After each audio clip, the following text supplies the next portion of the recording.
Hi there, Bree Cunningham here with the Dr. Bozic, the godfather of value and outcomes in orthopedics. Dr. Bozic, thank you for taking the time. Really thoroughly enjoyed your presentation earlier. So one thing I'd really like to dive into right now is patient-reported outcomes and outcome data on both a micro and kind of a macro level. So first question I have for you is on a micro level, how do you incorporate patient-reported outcome data in your day-to-day practice with treating your patients? Great question. So as an orthopedic surgeon, the conditions that I treat generally affect people's functional status, pain, and quality of life. And so I learned early on in my practice that in order to be effective and improve at what I was doing, that I needed to actually measure the outcomes that mattered to my patients. Fortunately, in orthopedics, we have about 50 years of experience with patient-reported outcomes in a research setting. But what I've realized over the last 15 years in incorporating into clinical practice, the research context has really limited us in people's understanding of how this information is used in clinical practice. When people think that it's primarily a research tool, it's viewed as something secondary that's not really critical to patient care. All of my patients who come in to see me have their PHQ-2, so we assess their emotional health, as well as their physical health using some measure depending on the condition that they're coming in to see.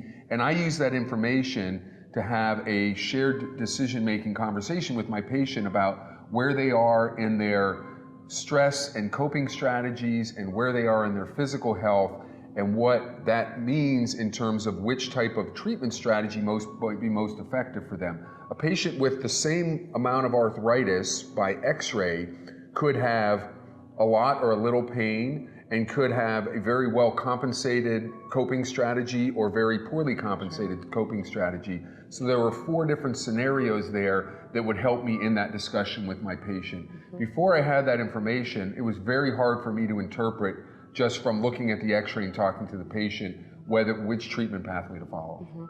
So you mentioned something that I thought was very novel and I haven't heard much about until your presentation, which was that you have a specialist in your practice that really almost a tracker, a pathway for patients that have a low resiliency or coping score, as you had mentioned. Can you talk a little bit more about that? And 2 things specifically. One, how you implemented it. And is it something that just you are doing or your practice is doing? And secondly, what's the cycle? When do those patients come back to you and how is that process going? Great. So when we started using PHQ-2, we started figuring out that certain people had anxiety, depression, or difficult coping strategies that was impacting their physical health. Initially, we would diagnose that, or not diagnose it, but identify that and not know what to do with it. What I've learned from my colleague David Ring and others that have joined our practice since is that having a strategy for talking to the patient and helping them understand how their emotional health impacts their physical health and what we can do to help them with that creates a much more satisfied patient and a better outcome. So how do we do that? We've tried 3 different models. The first model was have a behavioral health person down the hall in an office somewhere, and if we identify a problem, say, would you mind go seeing this person? That doesn't work very well because patients don't want to be told, oh, it's all in your head, you're depressed, you're crazy, and that's why we can't fix your knee. So what we've learned is, number 1, we've done communication skills training for all of the members of our team to be able to identify these types of behavioral traits that might lead to a poor outcome, and then start that discussion with the patient right away in the office, whether it's the medical assistant, the physician assistant, the physician, the radiology technician. And really become a more empathetic listener. In doing so, I've found that a lot of patients say, yeah, you know what, it's not really my knee, or actually, it's probably not the best time for me to do surgery anyway. And some of those patients say, and actually, is there someone that could help me with some of these other issues in my life? And we put together a team of people, including social worker, behavioral health, case management, others that can do that. And so, in a value-based payment world and a value-based delivery world, that kind of model is, I think, essential. In a fee-for-service world, it seems like extra overhead that's not supported by fee-for-service revenue. None of those providers are billable providers, if you will. Wow. So then did you meet any resistance when you were, pitching or presenting this model? And that kind of leads me to Dell seems to be on the cutting edge and really, pushing the bar when it comes to value-based medicine. And coming from San Francisco and then going to Dell, do you feel that this is something that's replicable across other practices, or does Dell just have this unique area that allows you to kind of be more on the cutting edge? That's a good question. So I'd been in a traditional academic medical centers my entire career, and what I learned was there were some very good things about that in terms of being around highly motivated, skilled people. But what we didn't have was the motivation for change. Those places are very successful in the current model, and to try to change a big institution with fixed assets that they need to serve was very difficult. And so we had a group of people that came from those environments to Austin to really try to rethink we call it rethink everything.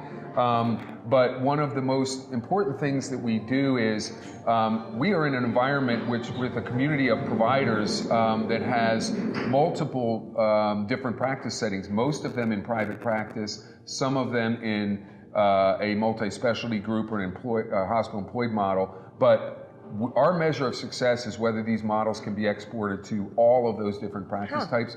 We don't think that the typical academic practice model where we have a bunch of physicians employed by a large academic medical center is replicable around the country. And so we're really trying to find, and that's really how, you mentioned earlier the California Joint Replacement Registry, that's how the impetus for that registry was, how do we get these tools to measure patient-reported outcomes in the hands of practicing physicians in a variety of different practice settings in an inexpensive, efficient manner that doesn't disrupt their workflow and allows them to utilize that information in their practice.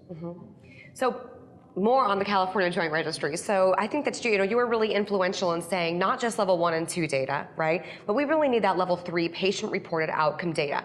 And California did an epic, I don't know of a registry that's done a better job implementing that throughout the state. Since then, they have merged with the American Joint Replacement Registry, and where you sit on the board. I'd love to hear how that outcome data is being utilized and where you see it going in the future, and maybe what we can do to improve and have better utilization of all the data that exists out there. Yeah, great question. I think there is far more big data available than we know how to use or currently use in any meaningful way to improve value. And so, as we talked about earlier, patient-reported outcomes to me are the most important data point for us as orthopedic surgeons. And what we learned in California was if you were collecting this information outside the encounter with the physician or not using it in the encounter with the physician, it was very, very difficult to get the physicians and the patients on board. The places that were most successful under the California registry, in other words, had the highest compliance with measurement of patient-reported outcomes, were places where the practitioner sat down with the patient and said,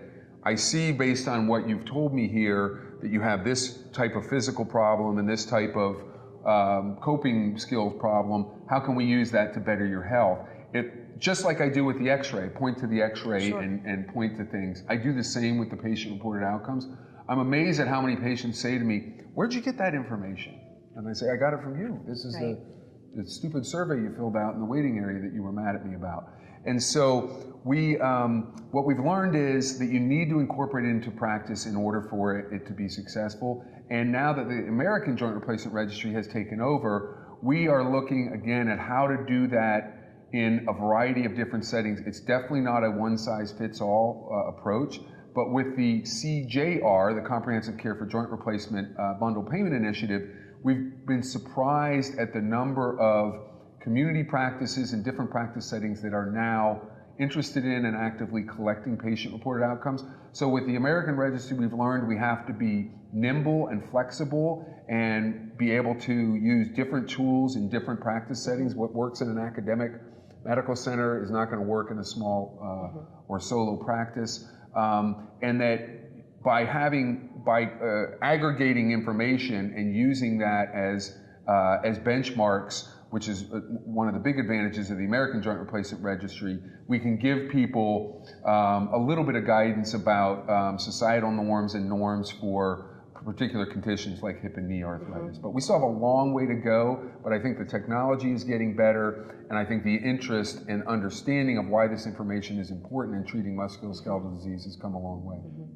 So final question I have for you related to patient-reported outcomes is, if you're a practice out there, whether you're large or small, academic or private, what would you aspire or set as a goal for a pre-op patient-reported outcome capture rate, and then also a post-surgical patient-reported outcome rate? What have you seen as achievable, sustainable? What should be their goal?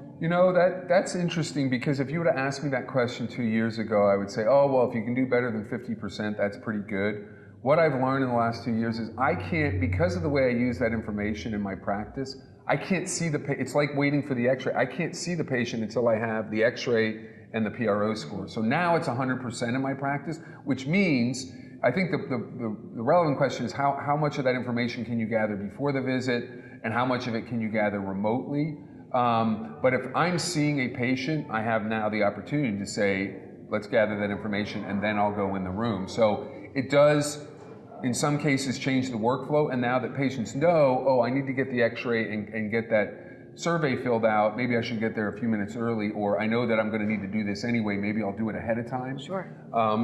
It's changed, but I would say that the practices that we're using it for, let's see how we can do, and let's see, if we really beat the bushes, can we get patients to fill this out, but not really using it for decision making. I think the best that you can hope for is 50%, and that's with a lot of FTE support and a lot of flogging patients and providers.